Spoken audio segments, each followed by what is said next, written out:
Hello बच्चों, कैसे हैं आप लोग। तो आज हम लोग देखने वाले हैं involvement of D orbital in hybridisation.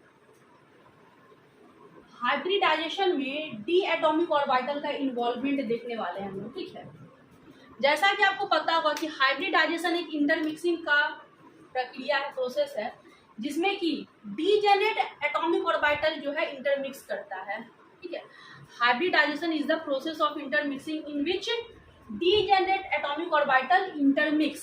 Okay, तो डीजेनरेट का मतलब क्या हो गया, सेम एनर्जी या कंपैरेबल एनर्जी ऑर्बिटल जो है इंटरमिक्स करता है। तो क्या फिजिबिलिटी है, क्योंकि आप देखे होंगे पीसीएल 5 का हाइब्रिडाइजेशन क्या होता है, sp3d। तो इस तरह का जो हाइब्रिडाइजेशन निकल के आ रहा है sp3d, और डी भी इसमें क्या है, इंटरमिक्स किया हुआ है। तो इस तरह का हाइब्रिडाइजेशन का क्या फिजिबिलिटी है या क्या फिजिबिलिटी पॉसिबिलिटी कंडीशन है होने का, ये हम लोग आज के क्लास में देखेंगे। तो आज का क्लास बहुत ही इंपॉर्टेंट है बच्चों।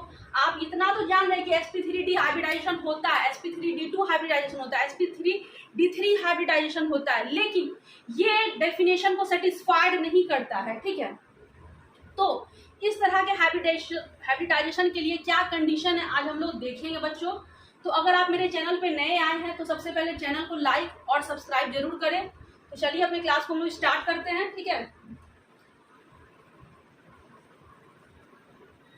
एक्चुअली ठीक है, hybridisation is a process of hybridisation is a process of intermixing of degenerate or comparable energy orbital। Hybridisation जो है बच्चों वो इंटरमिक्सिंग है डीजेनरेट या फिर कंपैरेबल एनर्जी ऑर्बिटल का। तो इसीलिए sp मिक्सिंग, ठीक है, sp मिक्सिंग जो है क्या है, फिजिबल है। ठीक है, सो sp मिक्सिंग या sp ओवरलैपिंग, ठीक है, sp मिक्सिंग या ओवरलैपिंग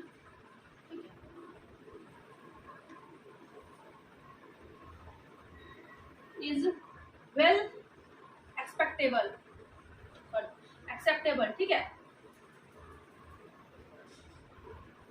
इज वेल एक्सेप्टेबल, यानी कि sp मिक्सिंग जो है ये एक्सेप्टेबल है, यानी कि ये पॉसिबल हो सकता है। ठीक है, sp मिक्सिंग जो है ये पॉसिबल है या हो सकता है, पर यहाँ पर sp या sd, ठीक है, sd इंटरमिक्सिंग जो है वो पॉसिबल नहीं है, क्योंकि आपको पता है कि एनर्जी जो है वो ns का, ठीक है, ns का कम है एनर्जी np से। ठीक है, यानी कि एनर्जी ऑफ ऑर्बिटल जो है वो ज्यादा होता है np से। पर ये जो ओवरलैपिंग है ये एक्सेप्टेबल है बच्चों, लेकिन अगर हम बात कर रहे हैं एसडी इंटरमिक्सिंग, ठीक है, एसडी इंटरमिक्सिंग की या एसपीडी इंटरमिक्सिंग की, तो यहाँ पर एनर्जी गैप काफी ज्यादा का होगा। एस और डी के बीच में जो एनर्जी गैप होता है वो काफी ज्यादा का है। तो यहाँ पर जो एनर्जी जो होता है, ठीक है, एनर्जी जो है यहाँ पर एनएस का काफी कम है, किससे, एनर्जी ऑफ एनडी से, या फिर आप कह सकते हैं कि एनर्जी जो है होता है एनडी का, एनर्जी जो है डी एटॉमिक ऑर्बिटल का काफी ज्यादा है एनएस एनर्जी ऑर्बिटल से। तो इस तरह का जो इंटरमिक्सिंग जो होगा, इसमें क्या होगा, डिफिकल्टीज होगा। तो हम लोग pCl5, ठीक है, pCl5 या जो भी डी इन्वॉल्वमेंट वाला मॉलिक्यूल्स है उसका हम लोग हाइब्रिडाइजेशन कैसे निकालेंगे, और अगर हाइब्रिडाइजेशन होता है तो वो किस बेसिस पे होता है, उसको कैसे हम लोग सेटिस्फाइड करेंगे, ये हम लोग समझते हैं। ठीक है, राइट डाउन। तो बच्चों यहाँ पर क्योंकि एनर्जी जो है वो Np का ज्यादा है NH से, यहाँ पर जो हाइब्रिडाइजेशन होगा वो sp3, sp2 और sp पॉसिबल है, ठीक है, पॉसिबल है या फिजिबल है। लेकिन Nd का, ठीक है, energy of D atomic orbital का बहुत बहुत ज्यादा है NH से, तो यहाँ पर क्या फिजिबिलिटी कंडीशन है sp3d का, ठीक है, sp3d2 का और sp3d3 का, क्या फिजिबिलिटी कंडीशन है, ठीक है, what is the feasibility condition of all these 3 hybridisation, ठीक है, इस टाइप के हाइब्रिडाइजेशन का क्या फिजिबिलिटी कंडीशन है, इसे हम लोग समझते हैं एक एग्जांपल से। ओके,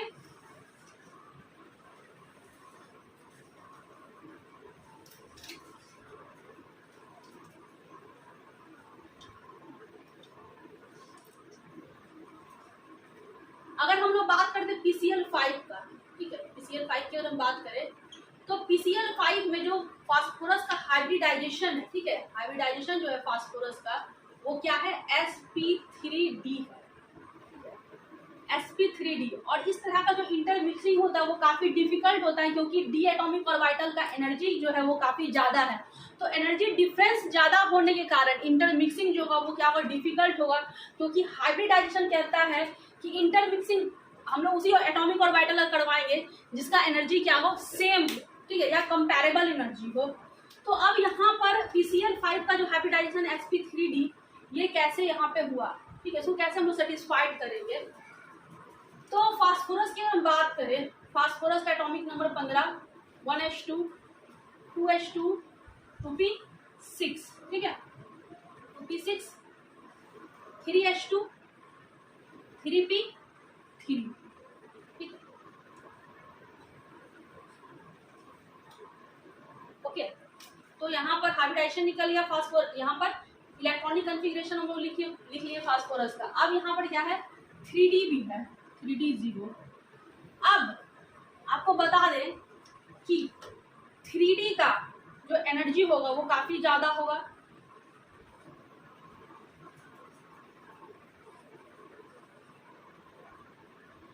एटॉमिक ऑर्बिटल का जो एनर्जी होगा वो काफी ज्यादा होगा।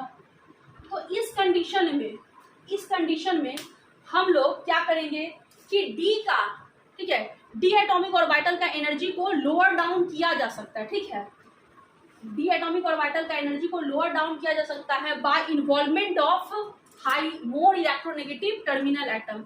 अगर हम लोग, ठीक है, अगर हम लोग फास्फोरस को अगर मोर इलेक्ट्रोनेगेटिव टर्मिनल एटम से जोड़ दे, ठीक है, अगर फास्फोरस को हम लोग मोर इलेक्ट्रोनेगेटिव टर्मिनल एटम से जोड़ दे तो क्या होगा जरा समझिएगा, ठीक है। अगर मोर इलेक्ट्रोनेगेटिव टर्मिनल एटम से हम लोग जोड़ते हैं बच्चों, तो जो डी ऑर्बिटल होगा यहाँ पर, ठीक है, जो डी ऑर्बिटल होगा मोर इलेक्ट्रोनेगेटिव टर्मिनल एटम से जोड़ने के कारण ये डी ऑर्बिटल जो है वो श्रिंक करेगा, या डी ऑर्बिटल क्या होगा, कॉन्ट्रैक्शन होगा।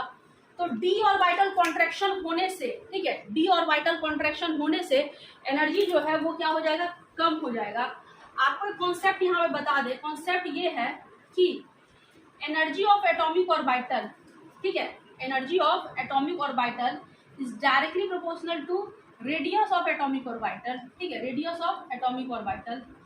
तो अगर एटॉमिक ऑर्बिटल का अगर एनर्जी को कम करना है तो हम लोग को क्या करना पड़ेगा, उसके रेडियस को कम करना पड़ेगा।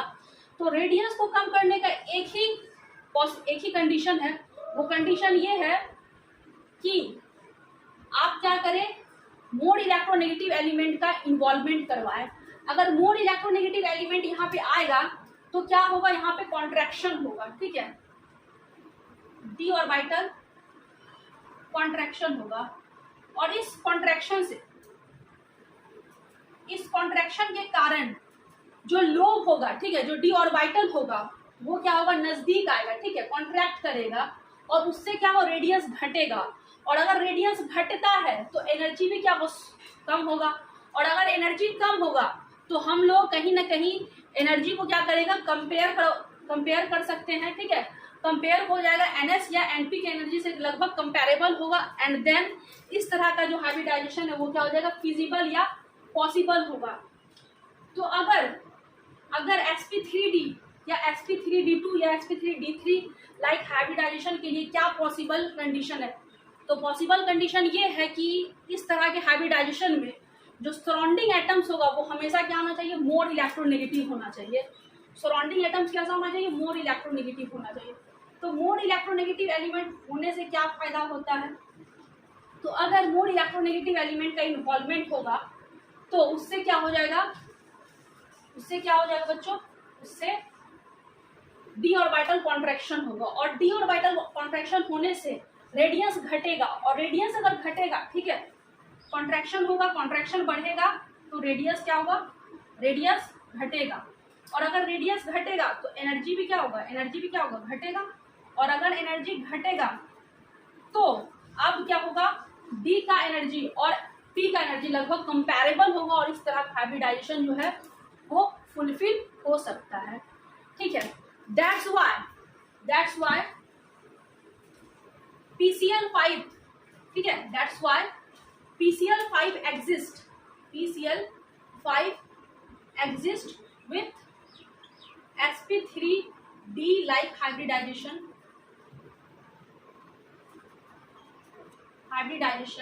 ठीक है, but pH5 is not exist, अब आपसे कोई पूछे, ठीक है, कि PCl5 तो एग्जिस्ट करता है पर pH5 एग्जिस्ट क्यों नहीं करता, या pH5 क्यों नहीं एग्जिस्ट करता, तो आप इसका रीजन दे सकते हैं कि pH5 में क्या है, हाइड्रोजन जो है वो मोर इलेक्ट्रोनेगेटिव टर्मिनल एटम नहीं है, तो मोर इलेक्ट्रोनेगेटिव टर्मिनल एटम नहीं होने के कारण ये डी ऑर्बिटल का एनर्जी को कम नहीं कर पाएगा, डी ऑर्बिटल कॉन्ट्रैक्ट नहीं कर पाएगा, जिससे कि यहाँ पर एनर्जी कम नहीं होगा, ठीक है, और एनर्जी कंपैरेबल अगर नहीं होता है डी एटॉमिक ऑर्बिटल का एस और पी से, तो यहाँ पर sp3d हाइब्रिडाइजेशन नहीं होगा या pH3 एग्जिस्ट नहीं करेगा। मेरे ख्याल से आपको अच्छे से ये बात समझ में आ गया होगा। ठीक है, आगे, ठीक है,